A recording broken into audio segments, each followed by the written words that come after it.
Shalom, bon matin tout le monde, bon réveil. Que le Seigneur ce matin vous bénisse, vous garde, vous protège pendant que vous allez vaquer à vos occupations. En ce 6e jour de la semaine, nous voici arrivés à la fin de semaine. Si aujourd'hui c'est votre anniversaire, nous voulons vous souhaiter joyeux anniversaire. Soyez bénis, soyez heureux, soyez contents, soyez conscients. Et si vous êtes seul, eh bien nous voulons vous dire que vous n'êtes pas vraiment seul, puisque dans sa parole, Yeshua nous a dit ceci: je serai avec vous tous les jours jusqu'à la fin du monde. Je serai avec vous tous les jours jusqu'à la fin du monde. C'est sa parole. Donc nous ne sommes pas seuls. Peu importe la situation, nous ne sommes pas seuls. Peu importe ce qu'on peut ressentir, nous ne sommes pas seuls. Nous savons que bien souvent, le sentiment, le pressentiment d'être seul, eh bien, prévaut sur la vérité dans cette réalité. Mais à la vérité, peu importe ce que vous pouvez sentir, peu importe comment vous pouvez vous sentir seul, peu importe comment vous pouvez vous sentir abandonné, peu importe comment vous pouvez vous sentir isolé, laissez-moi vous dire à la vérité, vous ne l'êtes pas, puisque vous avez la présence des présences. Vous avez la présence du Créateur. Vous avez la présence de celui qui peut vous comprendre au-delà des mots.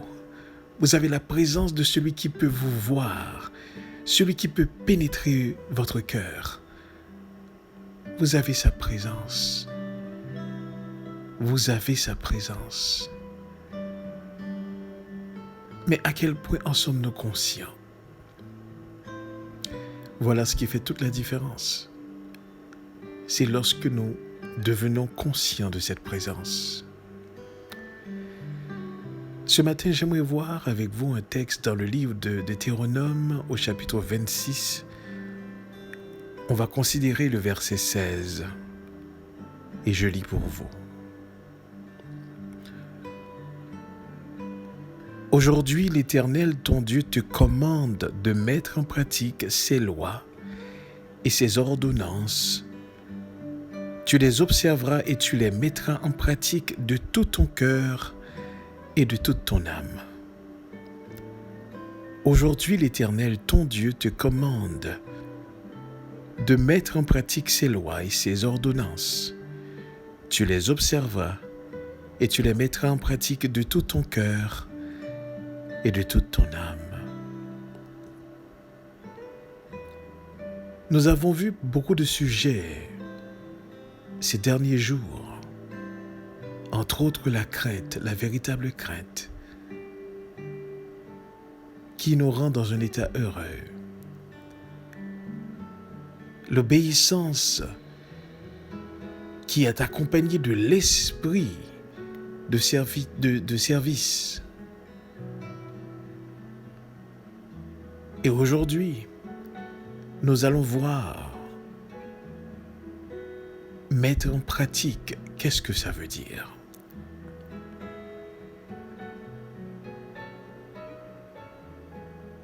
Qu'est-ce que mettre en pratique la parole de Dieu?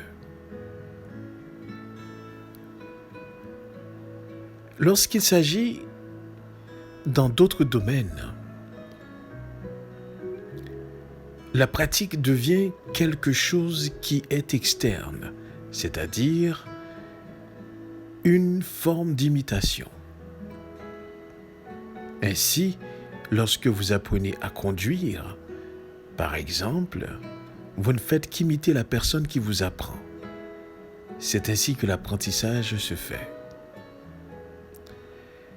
Lorsque vous venez de trouver un travail, vous allez suivre une formation et une fois que cette formation est suivie, vient le moment où est-ce que vous allez faire la pratique et vous n'avez simplement qu'à mettre en pratique ce que vous avez appris. Ainsi, c'est la même chose au niveau académique. Lorsque vous étudiez pour une profession, pour un métier, on vous donne la théorie et ensuite vous allez faire de la pratique et vont venir justement les moments de stage. Vous allez en stage. Une fois que vous aurez réussi vos stages, à ce moment-là, s'il faut vous délivrer une licence, un permis quelconque, eh bien, vous voilà justement qualifié de cette profession. Et là, vous commencez à pratiquer. Mais ici, le mot utilisé pour définir le mot pratique dans la langue hébraïque, c'est le mot asa. Et ce mot a particulièrement 4 définitions. La première définition, c'est de faire. La deuxième définition, c'est de façonner. La troisième définition, c'est d'accomplir. Et la quatrième définition, c'est de fabriquer. Parmi ces 4 définitions, nous allons considérer la deuxième, façonner.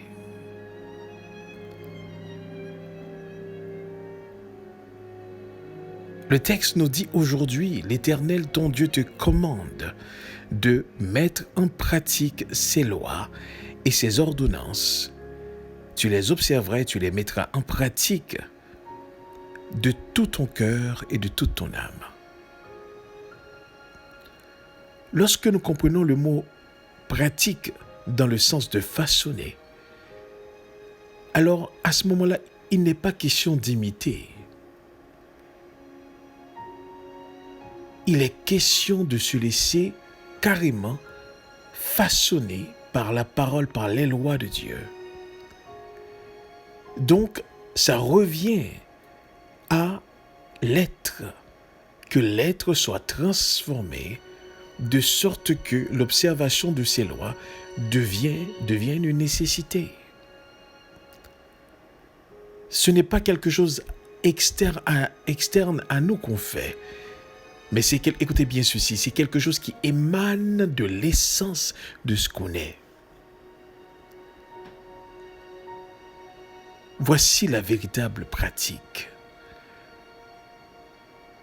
Lorsque l'observation des lois de Dieu, des commandements de Dieu, des ordonnances deviennent une nécessité, comme respirer. On ne vous demande pas de respirer. On ne vous demande pas de pratiquer la respiration. La respiration fait partie d'un processus vital.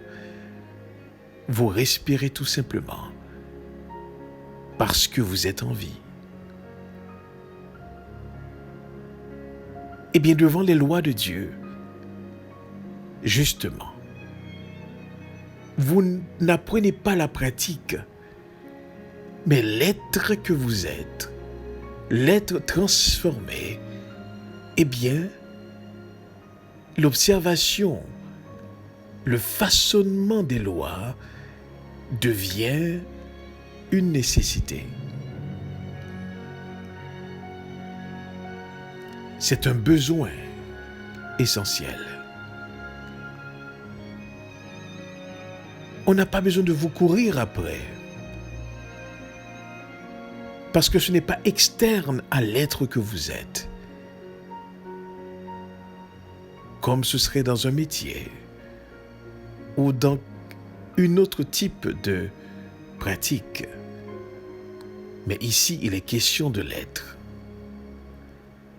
Aujourd'hui, l'Éternel, ton Dieu, te commande de mettre en pratique ses lois et ses ordonnances. Tu les observeras et tu les mettras en pratique de tout ton cœur et de toute ton âme. Nous avons parlé dans les audios d'avant qu'il y avait 2 grandes phases. Il y a la phase de l'action. Et c'est l'une des raisons pour laquelle que les lois et les ordonnances existent. en rapport aux actions. Donc, tant et aussi longtemps que les lois et les ordonnances étaient observées, eh bien, personne ne pouvait extérieurement vous reprocher de quoi que ce soit. Peu importe ce qui se passait à l'intérieur, c'est qu'à l'extérieur, ces lois étaient respectées. À la manière, par exemple, il est dit que vous n'allez pas tuer quelqu'un, même quand vous détestez cette personne et que dans votre cœur vous avez une haine contre cette personne, mais tant et aussi longtemps que vous n'avez pas tué, eh bien, vous observez la loi. C'était la première phase de l'observation, de la compréhension de l'observation de la loi. Mais lorsque Yeshua est venu, il a amené cela à une autre dimension. On n'est plus dans la dimension de l'action, on est dans la dimension de l'être. Il n'est plus question d'observer la loi, comme si la loi était quelque chose qui était externe à nous-mêmes, mais plutôt de la vivre. Plutôt qu'elle devienne la base même de notre être, disait Yeshua. Déjà, si vous ressentez la haine contre votre frère, si vous dites raka à un frère, eh bien, disait Yeshua, vous méritez la GN.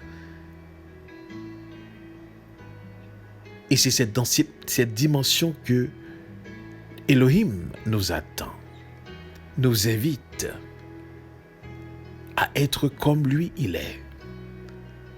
Là, on n'est plus dans le domaine de l'action, on est dans le domaine de l'être. Alors ici, lorsqu'il est dit, l'Éternel ton Dieu te commande de mettre en pratique, donc d'être façonné par ses lois. L'Éternel nous demande d'être façonné par ses lois. Que dans notre être, on retrouve justement ces lois.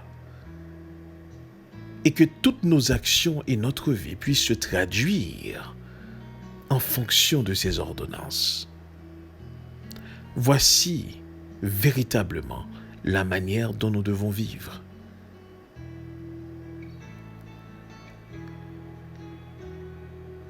Vous comprenez, l'observation de la loi qui ne vous façonne pas, c'est-à-dire qui ne transforme pas votre caractère, ce n'est pas quelque chose qui honore Dieu.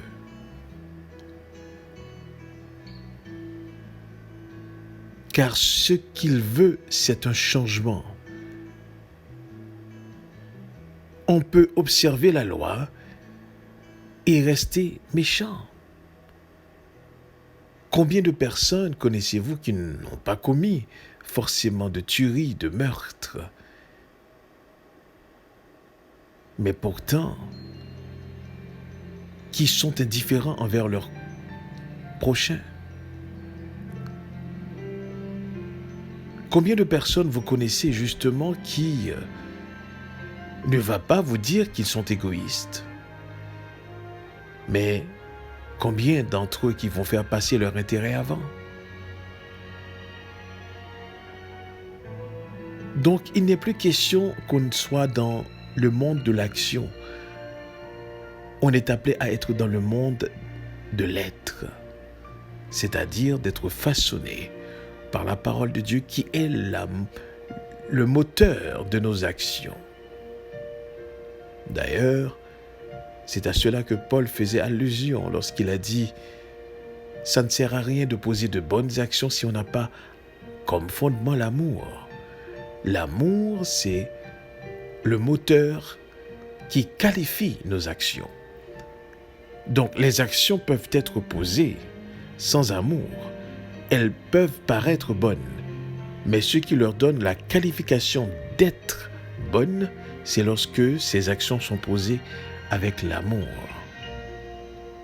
Voilà pourquoi que Paul disait « Si je parlais le plus parfait langage, si même un ange me prêtait le sien, que me vaudrait ce futile avantage? Si je n'ai pas l'amour, je ne suis qu'un airain qui résonne. »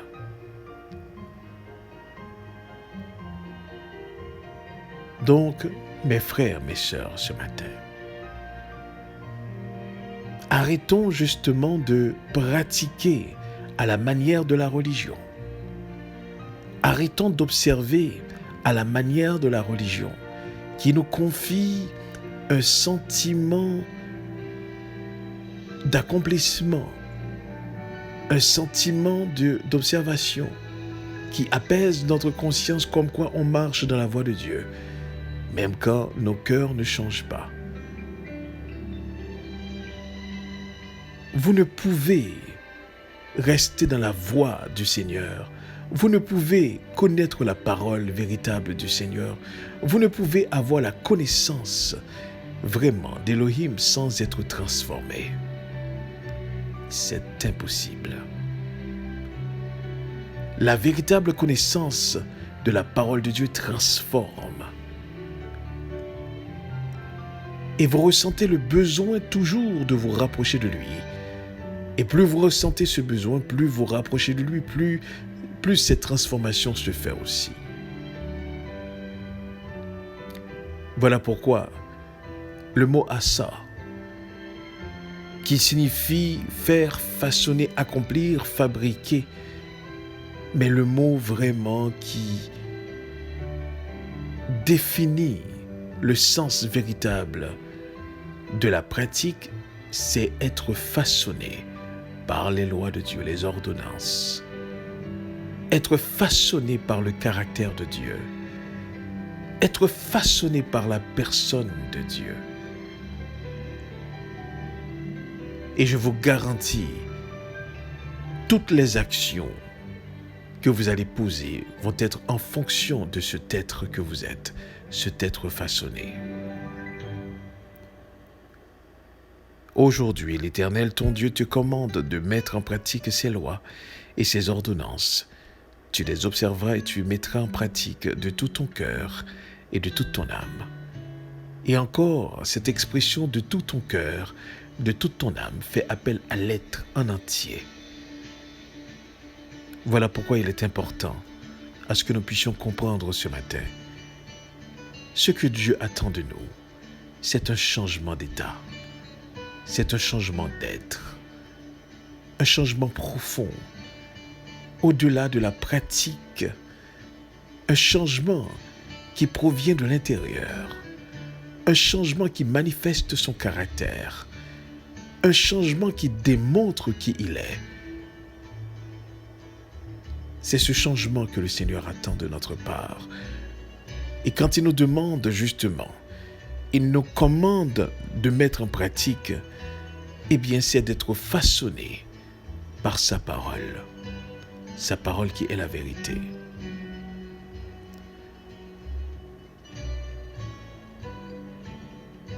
Avant, la manière dont on comprenait la pratique, c'était simplement de faire ce qui est demandé de faire. Pour nous, c'était de la pratique. D'ailleurs, n'est-ce pas, dans la religion, vous allez souvent entendre les gens qui disent « Je suis croyant non pratiquant ». Comme si le fait de croire, pouvait se détacher de la pratique. Voyez-vous? J'aimerais vous dire ce matin, il n'est pas possible véritablement de croire sans que vous ne pratiquiez pas, c'est-à-dire que vous ne soyez pas façonné par ce que vous croyez. Parce que le mot croyance en lui-même signifie confiance. Le mot croyance signifie justement qu'on fait crédit, qu'on fait confiance, qu'on a foi. On disait dans le passé qu'on ne peut dissocier ces trois mots, foi, confiance et croyance, car ils vont de pair. On ne peut les dissocier. Donc ce matin, le Seigneur nous invite à être façonnés par sa parole. Mais pour être façonné par sa parole, il faut connaître cette parole. Et pour connaître cette parole, il faut que l'Esprit de Dieu nous ouvre l'esprit d'intelligence afin que nous puissions saisir le sens vraiment de sa parole. car l'esprit humain, tout simplement, ne peut saisir les choses de Dieu, puisque Paul a déclaré aussi, en observant cette situation, nul ne peut connaître les choses de l'homme si ce n'est l'esprit de l'homme. Il a dit de même que nul ne peut connaître les choses de Dieu si ce n'est l'esprit de Dieu. Donc nous ne pouvons pas saisir les choses de Dieu si ce n'est par l'esprit de Dieu. C'est à tort qu'aujourd'hui, qu'on nous fait croire, le fait d'avoir étudié peut nous permettre de comprendre. Que nous ayons étudié en théologie peut nous permettre de comprendre. Si nous sommes un peu plus intelligents, on est capable de comprendre. C'est à tort de penser comme ça, mes frères et sœurs. On ne peut comprendre les choses de Dieu si ce n'est par l'Esprit de Dieu. Ni on ne peut parler non plus les choses de Dieu si ce n'est par l'Esprit de Dieu. Sinon, nous sommes comme une cymbale qui retentit, c'est vide. Les mots peuvent être beaux, mais ils sont vides. Et Yeshua disait justement à ses disciples, la lettre tue, mais l'esprit vivifie. C'est l'esprit qui donne vie et qui vivifie, mais la lettre tue. Il faut que nous arrivions à comprendre ce matin. La véritable pratique réside dans la transformation de l'être. La véritable pratique réside dans le façonnement de l'être.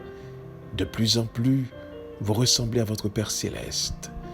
De plus en plus, vous êtes transformés à son image selon sa ressemblance.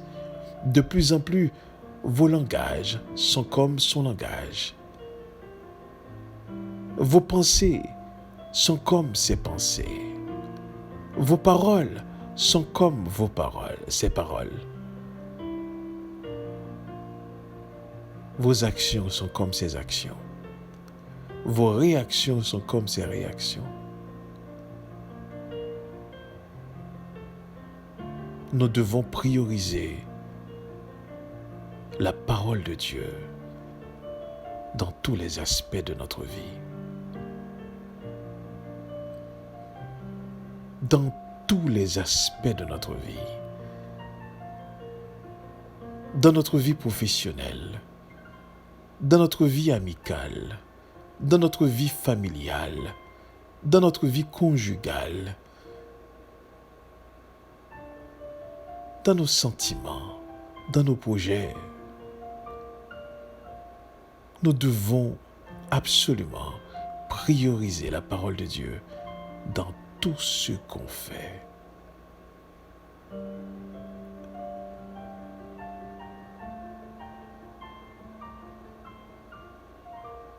Et dans le livre de Lévitique, au chapitre 25, au verset 18, il est dit « Mettez mes lois en pratique, observez mes ordonnances. Mettez-les en pratique et vous habiterez en sécurité dans le pays. » Au psaume 119, au verset 166, il est dit « J'espère en ton salut, ô Éternel, et je pratique tes commandements. Tes commandements me façonnent. » Lévitique 22, verset 31 nous recommande « Vous observerez mes commandements et vous les mettrez en pratique. Je suis l'Éternel. » Ézéchiel 20, 19 dit « Je suis l'Éternel, votre Dieu. Suivez mes préceptes, observez mes ordonnances et mettez-les en pratique. » Et dans le livre des Actes, au chapitre 10, au verset 35, il est dit « Mais quand toute nation, celui qui le craint et qui pratique la justice, lui est agréable. » Et dans 1 Jean 2, 29, il est dit « Si vous savez qu'il est juste, reconnaissez que quiconque pratique la justice est né de lui. »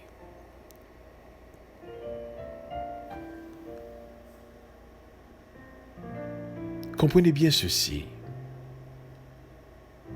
Il est important à ce que nous nous laissions façonner, transformer,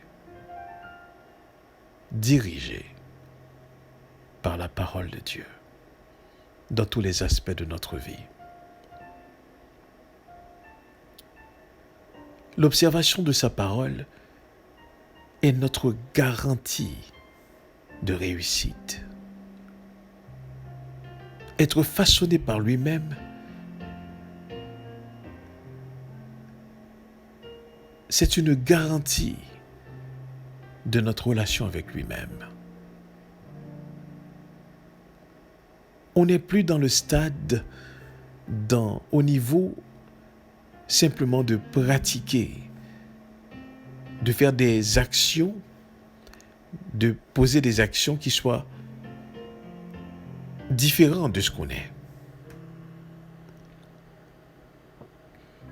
On n'est plus dans ce stade-ci. C'est fini. Aujourd'hui, on est dans l'étape de l'être. Nous devons être des personnes qui vivent selon la parole de Dieu.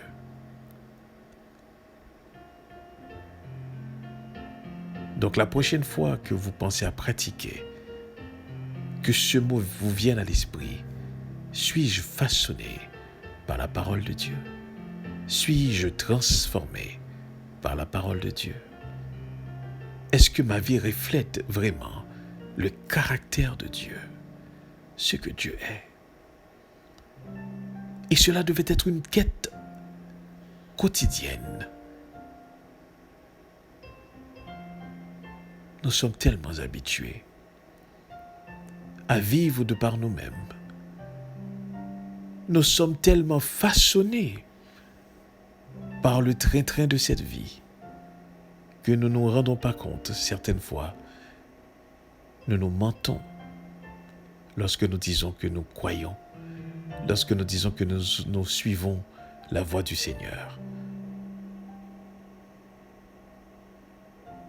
On doit être pratique, on doit être façonné. C'est la seule et unique façon que le Seigneur nous verra comme des personnes vraiment qui le suivent. Parce que nous sommes façonnés par son caractère, par la personne qu'il est. Nous admirons qui il est. Nous adorons qui il est. Nous sommes attirés par son caractère. Alors durant cette fin de semaine, que le Seigneur vous permette de prier, d'analyser, d'observer, de méditer, de comprendre, de réfléchir, de questionner, et que notre esprit soit toujours à la recherche de sa personne, de son caractère. Que nous soyons vraiment façonnés, transformés de plus en plus par l'Esprit de Dieu, qui nous ouvre l'esprit afin que nous puissions comprendre davantage qui il est. D'ores et déjà, durant cette fin de semaine, je vous souhaite de passer une excellente fin de semaine. Soyez bénis, soyez contents, soyez conscients. Et en dépit de toutes choses qui se passent dans ce monde, en dépit des nouvelles, des mauvaises nouvelles qui tombent, en dépit des insécurités qui se vivent, particulièrement dans notre pays, en dépit de l'incertitude justement de ce monde avec cette troisième vague, en dépit des événements à venir, restons confiants que toutes choses concourent au bien de ceux qui aiment Dieu. Et l'Éternel lui-même nous donne cette garantie. Je connais les projets que j'ai formés sur vous, projets de paix et non de malheur, afin de vous donner un avenir et de l'espérance. Donc, quoi qu'il en soit, restons comme Yeshua qui était dans ce bateau, dans cette tempête, tranquille et en paix. Ayons dans nos cœurs cette paix qu'il nous a donnée, non comme le monde la donne, mais que notre cœur ne se trouble point. Faisons confiance entièrement, absolument, au-delà de ce que nous pouvons comprendre. Faisons confiance entièrement et à Dieu seul. Faisons confiance à Dieu seul, en dépit de tout. Et j'en suis certain, nous ne sortirons pas honte. On ne pourra jamais dire au Seigneur, « Seigneur, on avait trop confiance en toi. » Non, jamais. On a trop confiance en lui. Il est digne de notre confiance absolue. Que le Seigneur vous bénisse. Passez une bonne fin de semaine et restons conscients de sa présence. Amen. Amen.